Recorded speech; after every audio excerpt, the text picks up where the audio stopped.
So I was looking at this study about cannibalism, just in case you had to eat another human's flesh. I think about it. How many calories could you get from that person? Well, I actually found a study in Nature, the prolific and important science journal, that separated the caloric content of all of your body into its various body parts, and I discovered that if I were to eat your teeth, I'd get about 36 calories.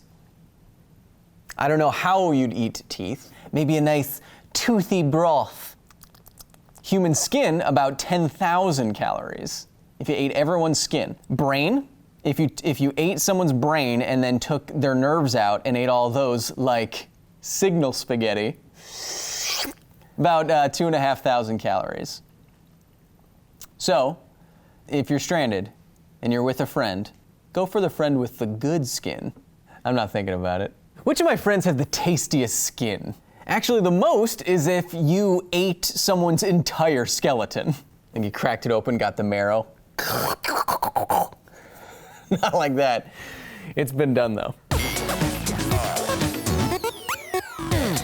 Hello and welcome to another episode of Footnotes, the companion show to Because Science, where I take all of your comments, questions, and corrections and address them in the hopes that we all get a little bit less wrong. And I tell you what's coming up on the next episode of this show. Hint. What's that? On the last episode of Because Science, I was trying to figure out if it would actually be beneficial to wear weighted clothing all the time, like Goku, with the hopes of raising your power level well above, I said that based on the studies that I could find in the anecdata, someone said that in the comments, I really like that, and the anecdata that I could find all over the internet, it seems like wearing weighted clothing all the time is either mildly beneficial, not like you see in Dragon Ball Z, or potentially very, very hazardous, and you shouldn't do that. But what did you? Our first comment comes from Lali Oni-chan Senpai. You just looked up words, who says, there's no need to train like Goku. All you need to do are just 100 push-ups, 100 sit-ups, 100 squats, and 10 kilometers running every day until you lose your hair. One punch! Our next comment comes from Uncle RJ Kitten, which makes me uncomfortable, who says, Kyle, I have a burning question. When they transform into a Super Saiyan, could they still see through the aura with all that light that they are emitting? Well, I think that even if you were emitting an aura of light, you would still be able to see through it. The fact that we can see Goku through his aura means that some light is getting through it, so it's not blocking light. And if you were on the other side of that aura, I guess it would be like if all of your clothes were turned into flashlight, which would illuminate your surroundings, but it wouldn't necessarily prevent you from seeing your surroundings. If anything, it would just provide more light to bounce off those surroundings and get back to your eye because it's not blocked by the interaction of light from that aura. So yeah, I think you could see through the aura. Also, auras are not a thing. Our next comment comes from a number of commenters who all say something about a Dr. Disrespect reference. Look, I don't know what you're talking about, right?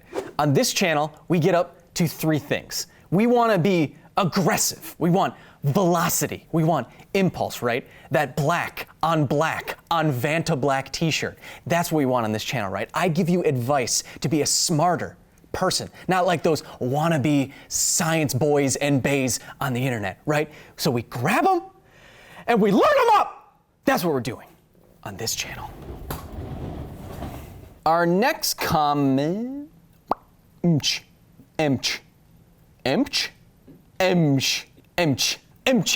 Our next comment comes from Jackson Emch, who says, my question is, while recovering from osteoporosis, is there more of a benefit from weighted clothing?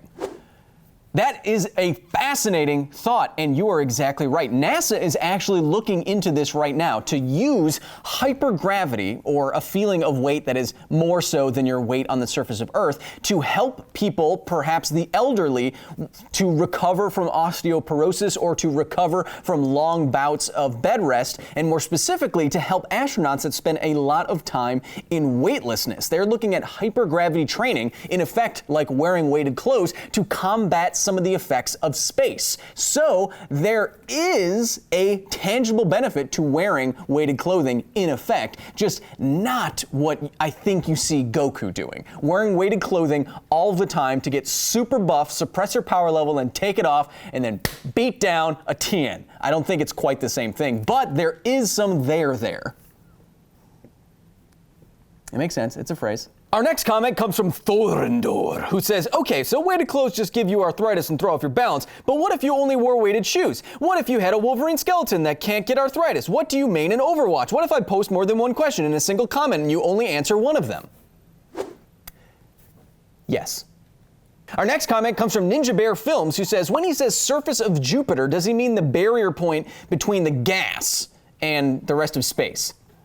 Yes, I know what you're getting at. There is no surface to Jupiter, nothing like on Earth that you could stand on. It doesn't have a mantle, it doesn't have a crust. I don't even know if we know if there's a solid surface to Jupiter. It's mostly gas. It's a gas giant. So yes, we're talking about the theoretical point between most of the gas in the atmosphere of Jupiter and space. And if you take that mass and use that radius of the planet, then you get a theoretical surface gravity, even though there is no surface. And it would be about 2.5 Gs, which is a lot, but not as much as Goku trains under. So it would be, I don't know. There's no planet in the solar system that has 100 Gs or 400 Gs at its surface. But yes, you're right. Theoretical surface of Jup. I'm okay. But the nerdiest comment at the time I'm filming this, I gotta give to Snooter Melon, which I really hate your name. It sounds dirty to me. Is it? Don't at me.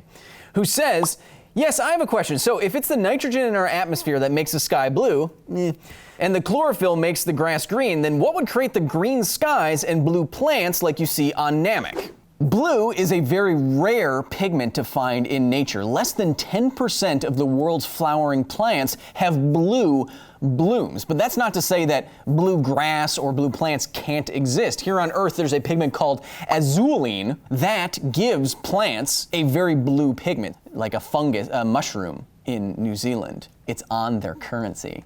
You could have a different biology on Namek that would give grasses and plants blue pigment.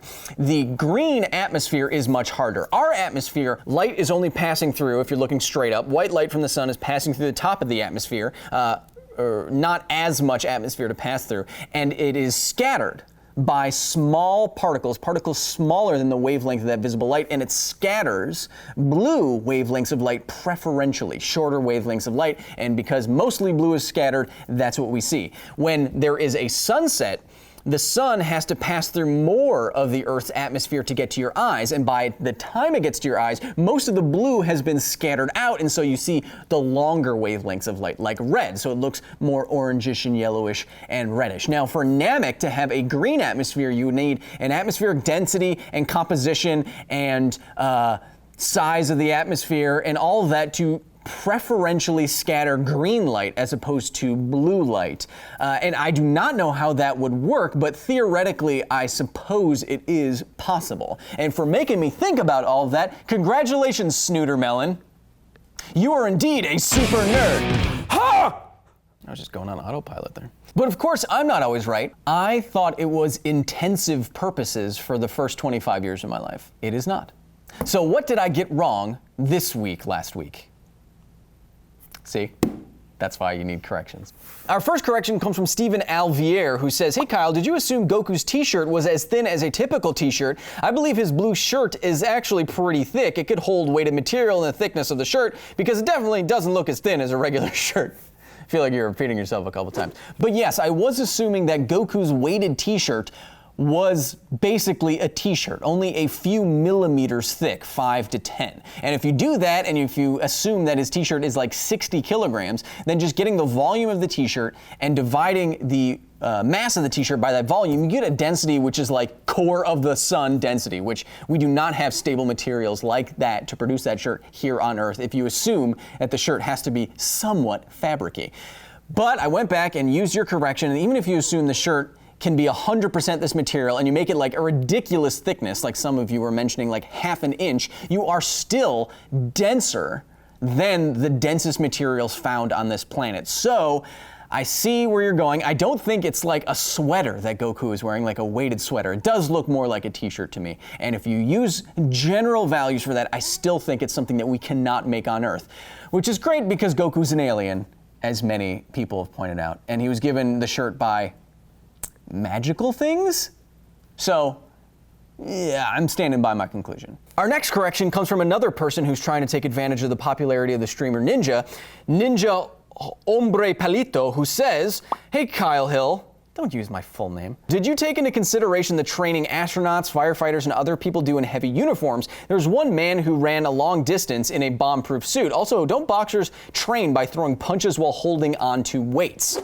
Well, yes, firefighters and professionals like that do train, and military personnel train with heavy weights like backpacks and clothing and respirators and oxygen tanks and such, but they are not training, as far as I know, with that weight all of the time. They are training in specific instances to get accustomed to that weight and to build up the muscles that will handle that weight. And that's actually what I mentioned in one of the studies that we went through. They concluded that it would be more beneficial to wear weighted clothing only during times of training and not all the time. So I think what you're saying still fits with what we concluded. Also, as far as I know, boxers will use sometimes weights in their hands when they're punching, but they're not doing full strength, full speed punches because of the chance to injure themselves, and those weights are very, very small, like 1 to 2 kilograms, not 5 to 20, like the ones that Goku was using. You're talking about 1 to 2, 2 to 3 to 4 pounds versus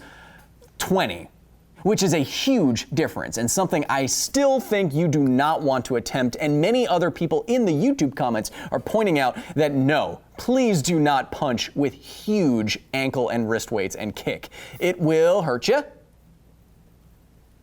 Spice up any sentence you want by changing the inflections on words, you think. See? Now that's what I'm talking about. Variety's the spice of magazines. That's the phrase, right? Our next correction comes from a number of people who all say, "Hey, but Kyle, Goku's an alien. What if his body could handle it arbitrarily?" Okay, fine, because aliens, but no, I'm never doing that. Did Einstein get his equations from beyond the space? Give humans credit. Humans are amazing and amazingly intelligent, and we've done incredible things in our short time on this planet. And every time you say there's no possible way humans could have thought this thing, humans could have made this thing, there's no way humans could have made the pyramids, you are degrading the value of our intelligence. You are diminishing the importance of what we have done as a species, and you are giving it up to conspiracy theory and conjecture. You are making us worse than we are. What Ancient Aliens does is they leapfrog over statements they haven't settled yet. It's like, did aliens come to Earth? And if so, did they talk to Einstein? And if that happened, would he really have been a lizard person? Well, the ancient astronaut hypothesis, it's not a hypothesis. It's incorrect. I hate that show. Every sentence is wrong. What am I talking about? Oh yeah. But the question in this episode is, should you wear weighted clothing like Goku? A lot of people take fitness cues or want to get in shape because of Dragon Ball Z. I've seen it, and I think that's amazing. So based on what the fighters do, should you do the same? And I think weighted clothing, from what we've concluded, is not something that you want to try. You can get ripped and you can yell a lot, but I don't think that weighted clothing is the way to getting gains like Goku. Get out of here! Get him out of here! Our next correction comes from Hosea Sally and Darkraven01, who say something similar. This is assuming, everything that I was saying, weighted clothing, assumes that you put that much weight on you all at once. Could it be more plausible if you put a little bit of weight on at once and then built yourself up to Goku levels? Would that work? Well, I agree with you that getting used to increasing levels of weight is probably a good idea, and you are less likely to injure yourself in doing so. But your body will have some physical limit, depending on how large you are, your frame, how strong you are, all that stuff. There should be some physical limit to how much weight you'll be able to carry before your muscles give out. It would not be an infinite amount if you went, oh, well, I'll just increase 1 pound per year, and then I can get up to 900 pounds. I don't think your body quite works that way. Also, that's assuming you're not doing the things that Goku does, like jumping and punching and kicking to increase your power level, to train to get ready for a fight with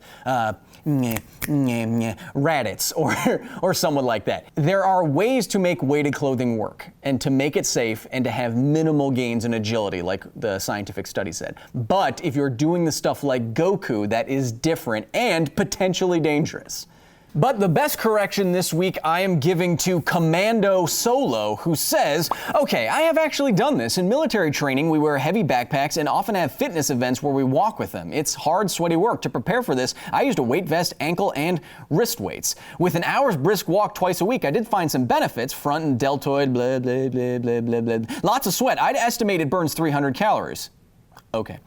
I can recommend this kind of training if you're doing mountain climbing or cross-country walking, wearing the weights only for an hour's walk and then removing them promptly, but do not wear them throughout the day. Legs and obliques may bulk up a bit, so pair this with good upper body weight regimen. Every body is different. I would not recommend this if you have joint problems or if you're already packing a lot of extra pounds. Stick to walking, bicycling, and swimming. I also strongly discourage this training until you're fully grown. Heavy backpacks on children can lead to spinal injury. Stop training immediately if you feel any discomfort in your joints, especially the rotator cuffs, spine, or knees. This is rough on the joints. Allow plenty of recovery time, no more than twice a week. Be sure to walk on a strictly level surface. With all that weight, you increase the possibility of stumbling and spraining an ankle, and running on a track is ideal. Well-padded combat boots will help support the ankles while giving their own workout to the front and side ankle muscles. Wait for a cool day. Have water available. This is not a gentle exercise, and it's very specialized, but with these guidelines in place, carefully try it and see if it's right for you.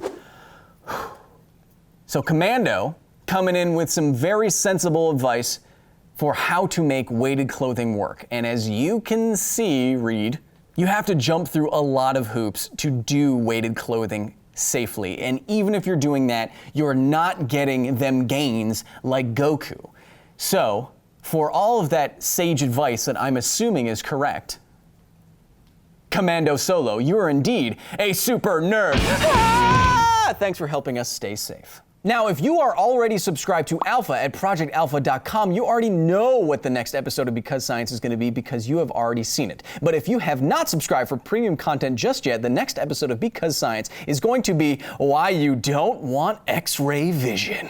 Timed it perfectly. That's right, in this week's episode of Because Science, we're going back to the occasional You Don't Want X Superpower series, this time with X-ray vision. Like I've said in previous iterations of this mini-series, if you think about this classic power scientifically, I don't think that you would necessarily want it. But don't worry, I am not just ruining your childhood, so I saved you a comment. There is a version of X-ray vision that you would actually want and is pretty cool, and it wouldn't require much changing of the superpower. So that's what you have in store.